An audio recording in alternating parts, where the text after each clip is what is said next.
Hello friend, आज हम लोग इस वीडियो में बात करते हैं कि पशुओं में रिपीट ब्रीडिंग क्या होती है, कारण क्या होते हैं, लक्षण कैसे दिखते हैं, डायग्नोसिस कैसे की जाती है और साथ ही साथ में इसमें किस प्रकार का इलाज करते हैं। इसके बारे में आज हम लोग वन बाय वन करके बात करते हैं। तो आइए अब हम लोग वीडियो स्टार्ट करते हैं। सबसे पहले बात करते हैं कि ये रिपीट ब्रीडिंग होती क्या है। रिपीट ब्रीडिंग में क्या होता है, जो पशु होते हैं उनकी स्ट्रेस साइकिल जो होती है नॉर्मली चलती रहती है, बट लेकिन इसमें जब हम लोग एआई करते हैं तो वो कंसीव नहीं होती है, यानी कि 2-3 बार भी करते हैं तो भी कंसीव नहीं होती है, तो उसको हम लोग रिपीट ब्रीडिंग कहते हैं। जैसा कि नाम से स्पष्ट है कि बार बार एआई करने से वो कंसीव नहीं हो रही है, इसलिए उसको रिपीट ब्रीडिंग कहा जाता है। अब हम लोग कारण के बारे में बात करते हैं कि इसके क्या क्या कारण होते हैं। तो रिपीट ब्रीडिंग में आप लोग देखेंगे जो पशु की गर्भाशय होती है उसमें किसी भी प्रकार का इन्फेक्शन हो जाता है, या कह सकते हैं कि कोई जेनेटिकल प्रॉब्लम हो जाती है, उसकी वजह से पशु प्रेगनेंसी कंसीव नहीं कर पाता है। पहला तो कारण यही है। दूसरा कारण कुछ हार्मोनल इम्बैलेंस के वजह से भी हो सकता है। तीसरा कारण यह है कि उसमें जैसे ओवरी से ओव्यूलेशन ही नहीं बन रहा है, उसके वजह से भी रिपीट ब्रीडिंग के केस आपको देखने को मिलेंगे। चौथा जो मुख्य कारण यह भी हो सकता है, जो इन्फेक्टेड बुल है यानी कि जो बीमार बुल है उनसे सीमेन निकाल करके फीमेल के अंदर इंजेक्ट कर दिया जाता है, उसके वजह से भी मतलब पशुओं में रिपीट ब्रीडिंग के केस आपको देखने को मिलता है। ये फ्रेंड्स इसके मुख्य कुछ कारण हो गए। अब कारण तो और भी है, लेकिन जो मेन कारण है वो मैंने सिर्फ आपको बताया है।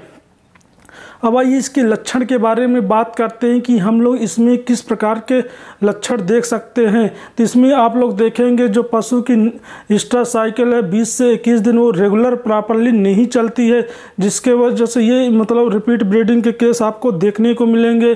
फिर दूसरा यह है कि इसमें बार बार मतलब एआई करनी पड़ती है, एआई करने के बावजूद भी आप देखेंगे कि प्रेगनेंसी कंसीव नहीं हो पा रही है, जिसमें आपको कोई इस प्रकार के सिम्टम्स देखने को मिलेगा। अब फिर ओवरी में आप देखेंगे कि उसमें कार्पस ल्यूटियम नहीं बन पा रहा है, ओव्यूलेशन नहीं हो पा रहा है, इसके वजह से भी मतलब रिपीट ब्रीडिंग के केस आपको देखने को मिलता है। फ्रेंड्स, अब आइए इसकी डायग्नोसिस के बारे में बात करते हैं। तो इसको आप हिस्ट्री और लक्षण के आधार पर डायग्नोसिस कर सकते हैं, फिर दूसरा क्लिनिकली डायग्नोसिस करा सकते हैं, फिर लैब में भी टेस्ट करा सकते हैं। इस प्रकार से आपको डायग्नोसिस करनी है। अब हम लोग इसके इलाज के बारे में बात करते हैं कि इसमें हम लोग ऐसा क्या चीज़ दे कि जिससे पशु बार बार रिपीट ब्रीडिंग केस आपको देखने को मिल रहा है ये प्रॉब्लम सॉल्व हो जाए। तो इसमें आपको क्या करना, सबसे पहले पशु की डिवर्मिंग करानी है। डिवर्मिंग करानी है, जैसे पेट में कीड़े मारने की दवा दी जाती है, फेनबेंडाजोल की जो बोलस आती है 1.5 ग्राम की बोलस आती है, वो अपने पशु को सुबह खाली पेट 1 बोलस दे दीजिए।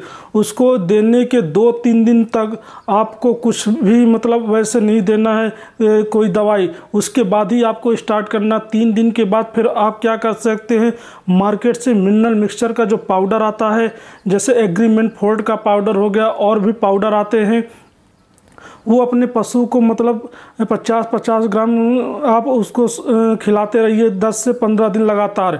तो उससे क्या होता है, एक तो फर्टिलिटी अच्छी रहेगी, ओव्यूलेशन की जो प्रॉब्लम है वो सॉल्व हो जाएगी। फिर दूसरा जैसे ओवरी में मतलब ओव्यूलेशन नहीं हो पा रहा है ओवरी से, तो वो प्रॉब्लम आपको सॉल्व हो जाएगी। फिर जैसे किसी प्रकार का जैसे कोई इन्फेक्शन है तो वो भी सही हो जाएगा, और फिर पशु को प्रॉपरली इम्यूनिटी मिलेगी। इसीलिए मिनरल मिक्सचर ज़रूर दिया जाता है। ये आपको दूसरा काम करना है। तीसरा आपको क्या करना है, जैसे पशु के मतलब यूट्रस यानी कि गर्भाशय की आपको सफाई करानी है। वो सफाई आपको जैसे ऑक्सीटेट्रासाइक्लिन भी दे सकते हैं, और जेंटामाइसिन का जो इंजेक्शन आता है वो भी आपको इंट्रा यूट्राइन देना है, यानी कि सर्विक्स में मतलब घोल करके पानी के साथ मिक्स करके उसको आप अच्छे से उसकी प्रॉपरली जो सर्विक्स है सर्विक्स के थ्रू आप उसको हाथ डाल के प्रॉपरली आपको उसके गर्भाशय की सफाई करानी है। या ये जैसे इंजेक्शन नहीं है, मैट्रिक या अगर सलूशन मिल जाता है वो तो वो बहुत अच्छा रहता है। मेट्रिक एयर आपको 60 से 70 ml उसको इंट्रायूट्राइन डाल करके प्रॉपर्ली अच्छे से आपको सफाई करानी है। सफाई कराने के बाद फिर जैसे किसी प्रकार का यदि आपको हॉर्न को भी चेक करना है, यदि हॉर्न में किसी भी प्रकार की प्रॉब्लम है, इन्फेक्शन है, तो आप उसके अंदर फ्यूरिया बोलस इंजेक्ट कर दीजिए। फ्यूरिया बोलस आपको 2 लेफ्ट यूट्राइन हॉर्न में डालना है, 2 राइट यूट्राइन हॉर्न में डालना है। इस प्रकार से प्रॉपर्ली आप मतलब गर्भाशय की आपको सफाई करानी है। फिर इसके बाद यदि याई करते हैं कंसीव नहीं हो रही तो फिर आपको एक प्रोटोकॉल होता है, जीपीजी प्रोटोकॉल होता है। इस प्रोटोकॉल से पशु जो मतलब प्रेगनेंसी कंसीव नहीं कर पा रहा है वो प्रेगनेंसी कंसीव करने लगेगा। जीपीजी का मतलब ये है कि पहला इंजेक्शन आपको गाइना रिच का दिया जाता है, यानी कि 0 डेज पे आपको गाइना रिच का इंजेक्शन देना है। फिर 7वें दिन आपको डेज काउंट जरूर करनी है। आपको 7वें दिन फिर आपको प्रोस्टाग्लैंडिन देना है। फिर 9वें दिन 2 दिन का आपको गैप देना है। फिर 9वें दिन आपको फिर गाइना रिच का इंजेक्शन आपको रिपीट करना है। जो क्लोप्रोस्टेनॉल सोडियम के नाम से आता है वो गाइना रिच का इंजेक्शन आपको फिर रिपीट करना है, यानी कि इसका जो डेज है 079 डेज। फिर उसके बाद आपको क्या करना है, 10वें दिन छोड़ के 11वें दिन आपको अपने पशु को याई कर देनी है। चाहे वो मतलब हीट पे आए या ना आए, आपको मतलब याई करनी है।